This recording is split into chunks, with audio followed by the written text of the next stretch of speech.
Before we go any further, it will probably be a good idea to take a look at exactly what the Kindle is and what it's all about.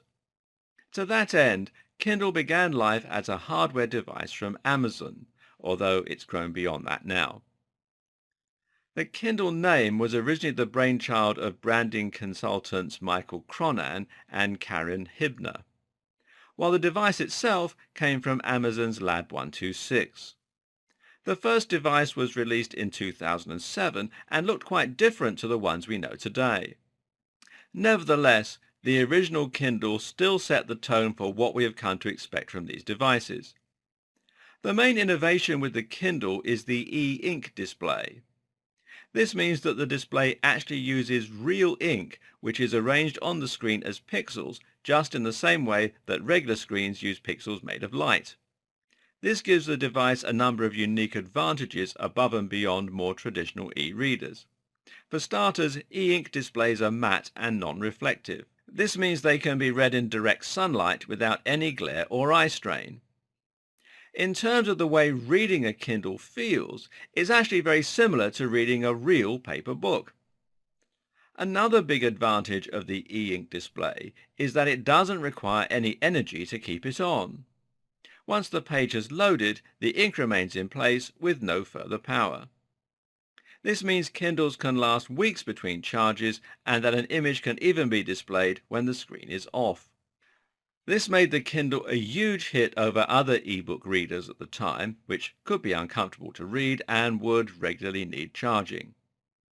On the downside, the e-ink display does have some limitations. One is that it's only available in black and white, for now, which limits the enjoyment of, say, reading comics. Another limitation is that e-ink displays are slow to refresh, which means they can't be used to watch videos or play games. In some ways, though, this can be viewed as a good thing. It means the devices will be solely used for their specific purposes. This focused functionality ensures that people who have Kindles will be using them for reading. Kindle devices vary in terms of their hardware buttons, but most use two buttons on either side to facilitate turning the page forward and backwards.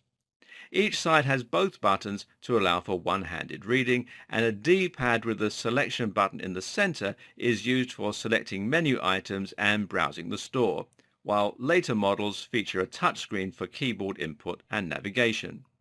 Some Kindles now feature backlighting to enable reading in the dark. All of them are designed to be incredibly light and easy to carry around. Originally, the Kindle was white in color with a 6-inch display and a 250 megabyte internal storage. This original model also had expandable storage via an SD card slot and was co-designed with Qualcomm to connect to the web via 3G anywhere in the world. This first generation sold only in the US and was later updated with an XL version that increased the screen size. Kindle 2 hit the stores a while later and was still white in color, now with a 1.4 gigabyte internal memory and a text-to-speech option for reading music aloud. It was slimmer too and came to international markets as well. The third generation of Kindle made the device a matte black stroke charcoal grey, which would remain the chosen color. This edition came with a keyboard and was dubbed the Kindle keyboard. It also had an experimental browser mode, allowing web browsing up to 50 megabytes per month anywhere in the world. Kindle 4 did away with the keyboard in 2011, while the Kindle Touch also launched with a touchscreen. The fifth generation launched in 2012 with 15% faster page loads. The Kindle Paperwhite, meanwhile, boasted a higher resolution, near XGA at 258 by 1024, and a built-in LED for nighttime reading. The Paperwhite 2015 was released in 2015, funny that, and has improved ability to display PDF files, allowing users to do things like select text. It also has translation capabilities, a 6-week battery life, when used for around 30 minutes each day on average, and better formatting capabilities. including a new font called Bookerly. There is also a modern update to the traditional Kindle, the Kindle 7, which was released in 2014. This model is a basic Kindle with a touchscreen and has a 1 GHz CPU. Another modern model is the Kindle Voyage, which came out in 2014 with a 6-inch 300 ppi e-ink display and an adaptive LED that responds to the lighting in the environment. The Kindle Fire is a more traditional Android tablet that carries the Kindle name. This is a device that looks and feels a lot like your typical Nexus device and which has access to the Amazon App Store. That means it can be used not only to read your selection of Kindle books, but also to handle a number of other activities, playing Angry Birds or watching YouTube, for example. Although the three Kindle Fire tablets are Android devices, they have a secondary skin provided by Amazon called Fire OS, which makes them look and behave differently. Unlike other Kindles, there is no 3G option for Kindle Fire, and the screen is a regular tablet screen that can produce a fair amount of glare. Perhaps the most important aspect of the Kindle is the Kindle Store. The Kindle Store is basically a marketplace and distribution platform that allows users to browse and purchase ebooks. This works like an app store or like the regular Amazon store, in that users search for titles using the usual search box, you can see right here, and then just click to buy. Once they do that, the book will then be downloaded to their device and they can start reading it from their personal library. The Kindle Store is actually bigger than that though. For instance, users can also download Kindle apps in order to access their Kindle books on their smartphones. With the Kindle app for Android and iOS, a user can browse their library and read their selection of books. At the same time, they can also browse the store in order to purchase new books. Books on Kindle devices and the app will be automatically synced so that you can stop reading on your Kindle and then pick up from where you left off on your mobile. For example, when you're bored in the queue at the bank or somewhere like that. And this is important for us as publishers, as it means our audience is actually much larger than just the number of people who own Kindles.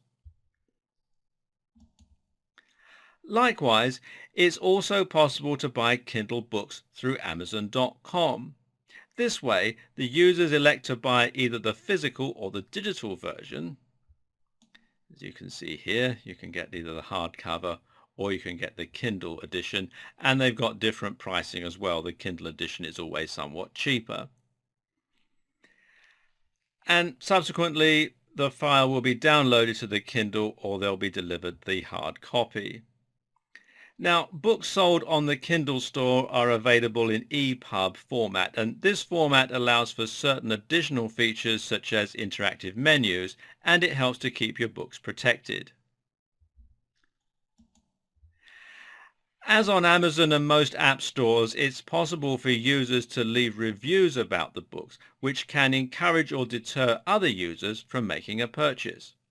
This, as well as factors such as sales and keywords, combine to influence the ranking order of the books for different search strings. This is something we'll be looking at in a lot more detail later in the series.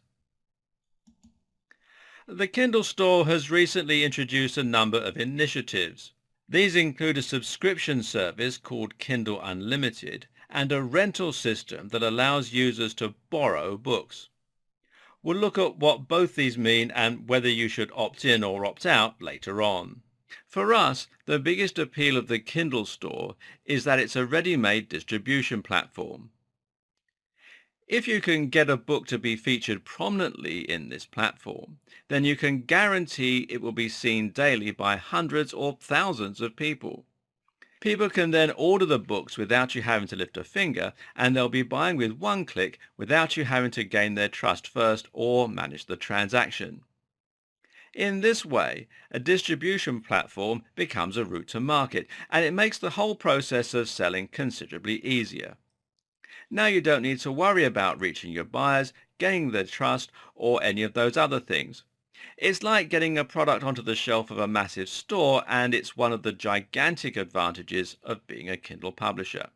Now you know the basics of the Kindle ecosystem. You should start to have a good idea as to how your book will be found, read, and enjoyed by other users. What you also need to think about, though, is who will be reading your books and when. What is it that makes the Kindle so popular? Understanding this can help you to better understand your audience and thereby to make more sales. Of course, there are countless types of people who use the Kindle, and this is one of its major appeals. The Kindle is a particularly user-friendly piece of technology. Amazon is such a household name that it's something everyone can trust. This is important because a lot of older web users often worry about security when shopping online, and this can prevent sales. At the same time, the Kindle feels a lot more like a book to hold and use, and it has a very simple and straightforward interface. As such, it's enjoyed by people who might not normally use tablets, a much wider demographic than most digital marketers are used to selling to. This in turn means that you can think a little wider in terms of your niche. Don't just go for the same topics you're used to covering online. Think about things that mums or elderly readers might enjoy. The main appeal of the Kindle is that it can be easily taken anywhere and it can hold so many books. This is the perfect solution if you're going on holiday, for instance, and you want to read a lot of books without adding too much weight to your luggage. And because Kindles offer 3G anywhere in the world, depending on the model, you can even buy and download new books to read while you're out there.